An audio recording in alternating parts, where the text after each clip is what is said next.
once you're done learning, when you stop learning, you're extinct. That's the way I look at learning. You always got to learn something new because there's always something somebody can teach you every day. Every day there's something you can pick up on, whether you know it or not. So please never stop learning and being eager to learn, because if you don't put yourself in position, you won't be ready for that move. Don't be afraid of stepping outside your comfort zone. This was outside my comfort zone. And you know what I had to do? I had to step out on my faith. I had to trust that God knew where he wanted me to be, and he knew what I could do. Because sometimes, like I said, you don't see yourself like that, but God does. And he puts things in your path. He puts people in your path. He gives you knowledge. He gives you everything you need to be successful. But you got to be faithful too. You have to be. And I'm going to tell you, it's hard because there are roadblocks, but you got to stay the course. You got to stay the course and trust your faith. And throughout my whole life, I can tell anybody, when I was younger, people would be in church, praising and clapping. I was like, wow. And I'm going to tell you, that's me. That's me. Because I wouldn't be here without God. Obstacles. What are some obstacles in life? People don't want you to be where you're at. Like, they didn't want me to be in this job. They didn't want me to be on the job as a firefighter. They was like, you don't deserve to be on the job because I'm a woman of color. At that time, I was a young woman. And they want you to think you can't do the job. So they kept telling me, you'll never make it. They tried to keep discouraging me. I was studying for lieutenant with 2 years on the job. Really, I started studying when I was assigned to my first firehouse in Bridgeport, which at that time was very racist. And I started studying there, and I was determined that I was going to get out of there, and I was going to get promoted. So there were some people in that house that mentored me. But then there were other people that told me, you'll never be anything. You shouldn't even be here. So for me, that encouraged me even more to be there. And like I told one guy, I said, you'd be dead and buried and I'd be your boss. And really, that's what happened. And sometimes, and that's not being hateful, that's just speaking truth to who you are within inside of you. And sometimes you don't feel it, but you got to speak it anyway. Talking bad about me behind my back. How many people ever been talked about? Yeah? Yeah, let me put up 2 hands. I could probably put up my legs too, but I'd fall. Because the truth is, it's going to always be some haters out there. Always, always, always. Don't give them no energy. Don't give them no energy. And I can tell you, at my age, I was like, when I got out of high school, I was like, I'll never have that problem again. Let me tell you, it ain't more haters than on the fire department. Okay? We got them. Of course, there are a lot of good people, but there are a lot of people who don't want to see you succeed. People telling lies on you. Anybody ever been, somebody said a lie, told a lie, and people believed it, even though it wasn't true. People believed it. They knew you. Like, you knew me. How could you believe that about me? And then they look at you differently because they want to discredit you. Don't let people make you feel less than what you are. They don't have that power. This is what I'm giving you guys today, power. You got your own power. Don't let nobody take that power. So what do I encourage you to do? Stay the high ground. Don't let nobody sink to the mud with them. Don't do it. Don't do it. Don't encourage negative behavior with your haters. A lot of people get on social media and I see this crap. And I'm like, they cowards because they start talking bad stuff about people, but they wouldn't say it to them in front of their face.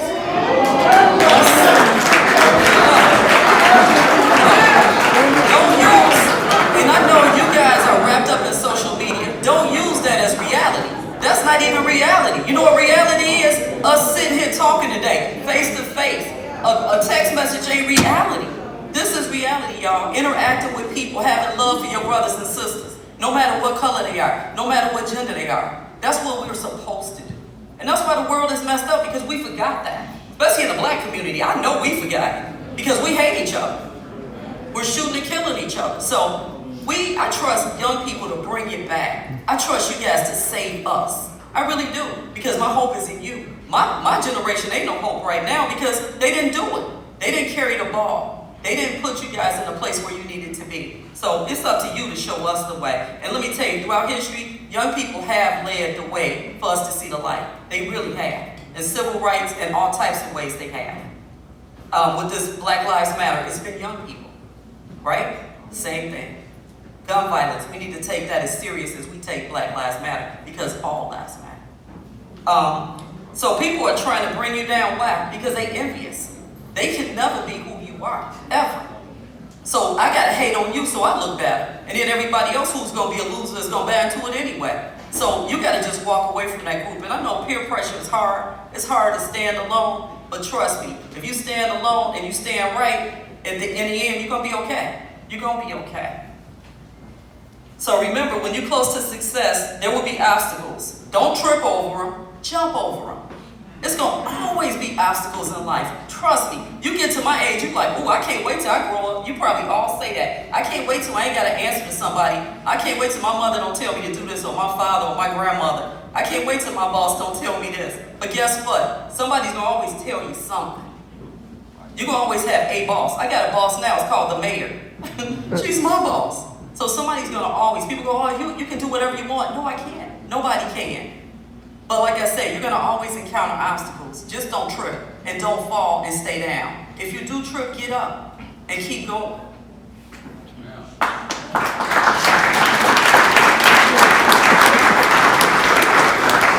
So something else I think that a lot of people give up on, what you have in your heart. Some people have dreams in their heart. How many people got dreams of what they want to be? Yeah, we all got them. And they're going to change. They're going to change. But let me tell you this. What you got to do, if you got those dreams, you got goals that you got to set, right? You got to be prepared to meet that. If you got a dream without any preparation, that's going to be a failure. You got to have it, and you got to be positioned for your destiny. And the only way to do that is to prepare yourself. So I encourage you, you might be like, I'm tired of school, I'm tired of this. Let me tell you, I got my master's already. It's not required, but it's something we got to do for ourselves. You got to position. Had I not done that, I wouldn't have been positioned to get this job probably, because I had the best resume with that in mind. So on a personal note, so we talked about obstacles. A huge obstacle for me. Now this is personal, my personal problem or personal thing that happened to me. My one and only child, Blair Holt, he was 16 years old. He was murdered in 2007. He was coming home from school on a CTA bus. He went to Percy O. Julian High School on the south side.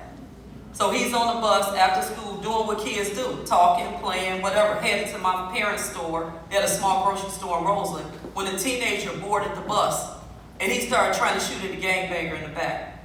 Does anybody take CTA? Yeah.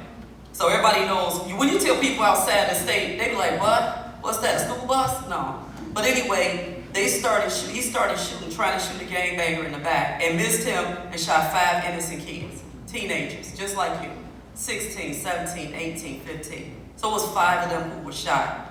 My son saved a young lady that day. He dove in front to save her, and he died as a result. The other 4 lived. So he was an innocent victim of violence, doing what we ask you to do every day, the right thing. Go to school, get an education. So what does that say? It still means do the right thing no matter what. No matter what, because none of us know the day or the time. So we still got to do the right thing. I'm going to tell you, out of my whole life, it's probably the toughest challenge I've ever had to face. Trying to find a new normal in my life, losing a child. You guys, I don't know, has anybody ever lost a brother or sister in here? Okay, a mother or father? A friend? Anybody ever witnessed gun violence? Somebody being shot? And I mean, what you left with, we're survivors. Let me tell you that. Although we lost people, we're all survivors. We got to lean on each other to get through this. But it's probably the hardest thing I've ever had to do in my life. I'm not going to lie. So what did I do? You take all your pain, you take all your anger, you take all your depression, you take everything and you stand up and you fight. You fight to make a difference. That's what I did. I stood up. Day one, they called me. I couldn't even stop crying. And I stood up and I started advocating for the lives of young people, because you are our greatest resource. You are our greatest blessing. You really are, and you are our future. And if we as adults don't stand up and fight for you, we're going to lose more of you. And that's what concerns me. So what did I do? I was like speaking out against illegal guns, because illegal guns in our community are the greatest, discouragement of anything ever. You can't get an education, can't get a meal, can't get a good place to live, but you got guns. That's horrible. And that speaks to who we are as a people. Also, there are so many other families who have suffered the same loss. We actually help them. We have an organization called Purpose Over Pain. And Purpose Over Pain does all of this. We advocate for common sense gun laws. We help other families navigate through something that we never thought we'd have to navigate with. And that's losing a child, losing a mother, losing a father, especially the gun violence, or any type of violent incident is very tragic and it's very hard to deal with. We actually are a group of parents that nobody wants to be part of. Nobody wants to say, hey, me, I want to join your sorority fraternity because my child is dead. That's just not what you want in life. So what does that mean? That means besides us helping, plus we, like I say, mentor youth. We have Safe Saturdays. We go out and speak to young people. We do a lot to try to make a difference in the communities, not just ours, all communities. We even go to Washington. We've been to New York, to California, and other states to talk about gun violence because it's not just a Chicago problem. It's an urban problem, period. And it's happening everywhere. So, you know, you young people, I know you know people, and I know we here, we all together. I know you know people who got a gun. I know you know people how to get a gun. I'm asking you to stay away from that. Stay away from it, because that one action will change the rest of your life. It will change the rest of your life. We just talked about not liking people telling you what to do. When you go to jail, and I know none of you are going to end up like that, but when you go to jail, somebody's going to tell you what to do every day, all day. They're going to tell you when to eat, when to sleep, when to go to the bathroom, everything. So I'm saying, don't be caught up with somebody that you know is wrong. Don't do it. And don't be with somebody that's going to do something you know that's wild. It's going to get you in trouble. Because if you with them, you're going to go with them too. Because they're going to throw you under the bus and take you with them. So I know that sounds really, but somebody is going to get caught up in that situation and they're not going to know what to do. So when you get to those times in your life, talk to somebody you trust, a parent, a teacher, a counselor, a minister, a reverend, a pastor, whoever that is, a good friend, whoever that is to you, because you can mess up your whole life like that. So in closing, and I still got some more points, but wrapping it up, listen to those who care for you and have your best interests in mind.